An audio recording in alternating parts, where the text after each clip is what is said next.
Welcome in ऊप lecture number 2। इससे पहले हम मॉड्यूलर प्रोग्रामिंग क्या है वो लेक्चर नंबर 1 में पहले ही पढ़ चुके हैं। अब आता है कि ऊप क्या है। अगर आप एक स्टूडेंट हैं और आप एग्ज़ाम दे रहे हैं, ये आपके लिए बहुत अहम है। अगर आप एक जॉब के लिए अप्लाई करें तो भी ये बहुत अहम है। इंटरव्यू में पहला सवाल यही किया जाता है कि ऑब्जेक्ट ओरिएंटेड प्रोग्रामिंग क्या है। ऑब्जेक्ट ओरिएंटेड प्रोग्रामिंग ये होता है ना कि हम रियल वर्ल्ड के जो प्रॉब्लम्स हैं हम उसको सॉल्व करें, कि हम ऐसे लैंग्वेज को यूज़ करें या ऐसे प्रोग्राम लेके कि हम रियल वर्ल्ड के जो प्रॉब्लम्स हैं उससे सॉल्व करें। रियल वर्ल्ड में हर एक चीज़ जो है वो हमारे पास ऑब्जेक्ट है। जैसे कि ये पेन है ना, ये भी हमारे पास क्या है, एक ऑब्जेक्ट है। ठीक है, मिसाल के तौर पर ये पेन है, ये हमारे पास क्या है, मैंने अभी बताया है कि ये हमारे पास एक ऑब्जेक्ट है। ऑब्जेक्ट्स के हमारे पास दो चीज़ें होती हैं, एक होता है डेटा मेंबर, दूसरा होता है मेंबर फंक्शन। ठीक है, हम इसी पिन के एग्जाम्पल को ही आगे लेकर जाएंगे। डेटा मेंबर्स क्या होते हैं, मेंबर फंक्शन।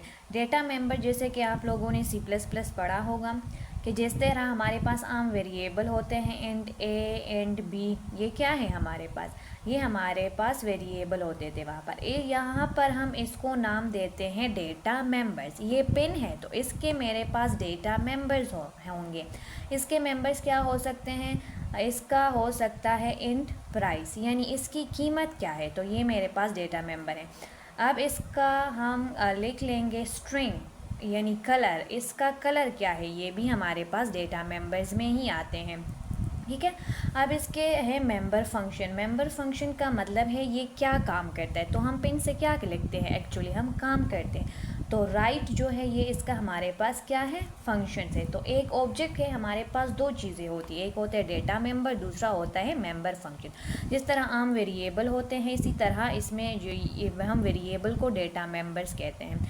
इसमें बहुत सी चीज़ें आ सकती हैं, इसका प्राइस है, इसका कलर है, इसका साइज़ क्या है, ठीक है, ये कौन सी क्वालिटी का है, इसका क्या नाम है। तो ये सारी चीज़ें क्या है, डेटा मेंबर। इससे क्या काम हम करते हैं, मतलब जो काम ये परफॉर्म करते हैं उसे हम फंक्शंस कहते हैं। ठीक है, तो हर एक ऑब्जेक्ट के दो चीज़ें होती हैं, डेटा मेंबर्स और मेंबर फंक्शंस। तो हम ऑब्जेक्ट ओरिएंटेड प्रोग्रामिंग में क्या करते हैं, प्रोग्राम लिखते हैं by using classes and objects. ठीक है, अब क्लासेस क्या है ये हम आगे जाके देखेंगे डिटेल से। ठीक है, जिस तरह के वो क्यों हमें C++ जब हमारे पास थी तो ऊप की क्या ज़रूरत थी। देखिए, C++ में हम इनपुट देते थे और उस पर हम कोई भी लॉजिक परफॉर्म करते थे तो हमें आउटपुट देता था, लेकिन हमने कभी भी रियल वर्ल्ड चीज़ को लेकर उस पर प्रोग्राम नहीं। क्योंकि C++ में क्या आप एक पिन पर प्रोग्राम लिख सकते हैं, नहीं। उसमें हम क्या करते थे, फंक्शंस, लूप वगैरह को यूज़ करते थे, एक लॉजिक बनाते थे, उसको इम्प्लीमेंट करते थे। लेकिन ऑब्जेक्ट ओरिएंटेड में हम रियल वर्ल्ड प्रॉब्लम पे जो है प्रॉब्लम होता है, उस प्रॉब्लम होता है, इसको हम सॉल्व करते हैं। फिर आता है, ये भी बहुत अहम है, डिफरेंट कंसेप्ट्स ऑफ ऊप। तो हमारे पास कंसेप्ट आता है object, class, inheritance, polymorphism, abstraction, encapsulation. ठीक है, तो अब हमारे पास क्या है कि क्लास क्या है। The class is a blueprint और टेम्पलेट फॉर क्रिएटिंग ऑब्जेक्ट्स।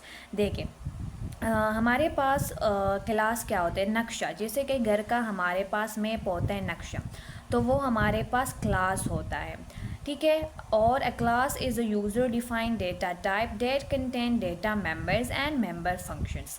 ठीक है, क्लास हमारे पास यूज़र डिफाइंड डेटा टाइप होता है जिसमें हमारे पास डेटा मेंबर्स और मेंबर फंक्शंस होते हैं। मैं आपको पहले ही बता चुकी हूँ कि डेटा मेंबर्स और मेंबर फंक्शंस क्या होते हैं, लेकिन जब हम क्लास डिक्लेयर करते हैं हम आगे डिटेल में इस पर जाएंगे क्योंकि ये बहुत बड़ा टॉपिक है। और क्लास और ऑब्जेक्ट जो है ये ऊप के जो है बेसिस हैं। लेकिन आप थोड़ा सा आपको मैं समझा देती हूँ कि क्लास का जो कीवर्ड है वो इस तरह है। ठीक है, क्लास का कीवर्ड्स होता है और हमने कहा कि इसमें क्या होता है, डेटा मेंबर्स होते हैं, डेटा मेंबर्स होते हैं और मेंबर फंक्शंस होते हैं।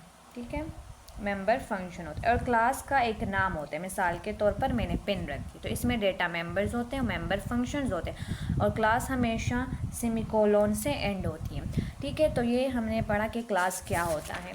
अब आता है हमारे पास ऑब्जेक्ट क्या है। An object is a real instance of class. जिस तरह मैंने कहा कि घर का जो नक्शा होता है वो हमारे पास क्लास होता है, लेकिन जब उस घर का मैंने मिसाल के तौर पर ये नक्शा बनाया है ना घर का, अब उसमें जब हम उस घर को बनाएंगे एक्चुअली, तो वो हमारे पास क्या है, ऑब्जेक्ट है। ठीक है, तो वो हमारे पास ऑब्जेक्ट है। तो an object is a real word instance of a class. अब आता है हमारे पास इनकैप्सुलेशन। क्या है इनकैप्सुलेशन? यानी the process of binding data members और member function into a single unit called a class. Encapsulation हमारे पास एक ऐसा प्रोसेस होता है कि डेटा मेंबर्स और जो मेंबर फंक्शन होते हैं हमने इसे एक सिंगल क्लास में बंद किया हुआ होता है, तो इसे हम इनकैप्सुलेशन कहते हैं। जिस तरह ये देखो, ये हमारे पास मेथड्स हैं और डेटा, इसको हमने एक क्लास में बंद किया हुआ है, तो ये हमारे पास इनकैप्सुलेशन है। बाइंडिंग यानी बाइंड करना, इकट्ठा करना। अब आता है हमारे पास abstraction. Abstraction mean displaying only essential information about the data and ignoring the internal details और इम्प्लीमेंटेशन। एब्स्ट्रैक्शन क्या है? यानी अगर ज़रूरी जो इंफॉर्मेशन हो हमारे डेटा के बारे में वो डिस्प्ले करना हो, जो इंटरनल डिटेल हो वो हम इग्नोर करते हैं।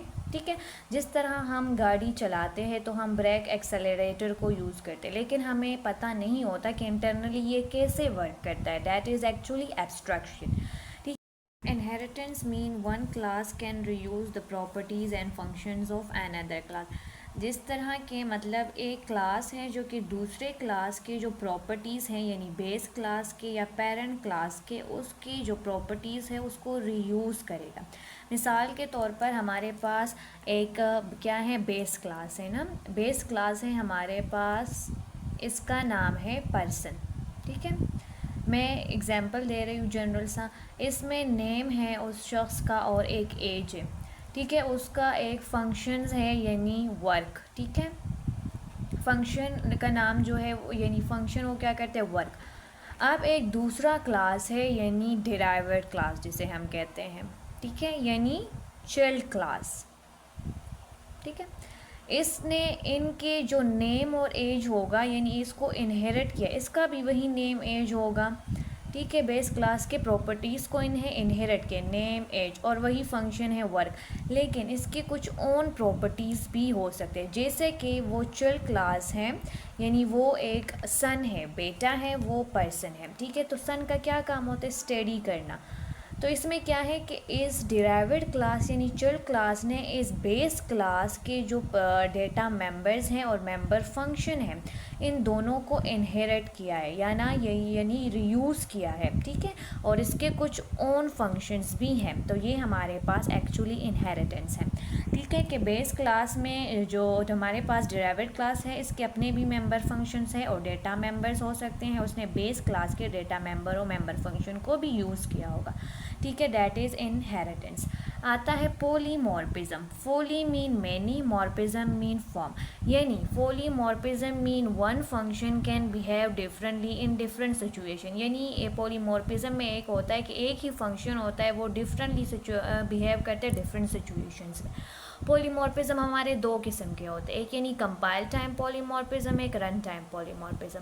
यानी ऑपरेटर ओवरलोडिंग और फंक्शन ओवरलोड। फिर रन टाइम में आता है फंक्शन ओवरराइडिंग, जिसे हम आगे जाके डिटेल में पढ़ेंगे, लेकिन शॉर्ट क्वेश्चन में अगर आप आया तो आप हाँ लिख सकते हैं। अगर आपको से किसी ने पूछा कि पॉलीमॉर्फिज्म हमारे पास कितने किस्म के होते हैं तो आप बता सकते हैं। ठीक है, अब इसका पॉलीमॉर्फिज्म का एग्जांपल हमारे पास ये हो सकता है, जैसे कि एक पर्सन है। ठीक है, वो बाहर जो है अगर वो कहीं काम कर रहा है तो ये वो वहाँ बिहेव करेगा वर्कर। ठीक है, अगर वो घर में है तो वो एज अ सन बिहेव करेगा। अगर वो एक शॉप पे जाता है तो वो एक कस्टमर बिहेव करेगा। अगर एक वो स्टूडेंट है, वो शख्स अगर स्टूडेंट है तो वो स्टूडेंट बिहेव करेगा। तो मतलब एक ही शख्स है जो कि डिफरेंट सिचुएशन में क्या कर रहा है, डिफरेंट बिहेवियर कर रहा है। तो ये हमारे पास क्या है, पॉलीमॉर्फिज्म है।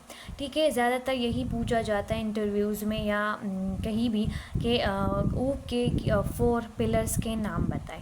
तो ऊक के 4 पिलर्स हैं एनकैप्सुलेशन, एब्स्ट्रैक्शन, इनहेरिटेंस और पॉलीमॉर्फिज्म। ठीक है, ये एमसीक्यूज़ में आते हैं कि कौन कौन से जो है 4 पिलर कौन कौन से हैं। ठीक है, कि ऑब्जेक्ट जो है या क्लास जो है ये 4 पिलर्स हैं। ऊक के तो नहीं, हमारे पास सिर्फ 4 पिलर्स हैं, इनकैप्सुलेशन, एब्स्ट्रैक्शन, इनहेरिटेंस और पॉलीमॉर्फिज्म। उम्मीद करती हूँ कि आपको ये लेक्चर पसंद आया होगा और आपको ये समझ भी आया होगा।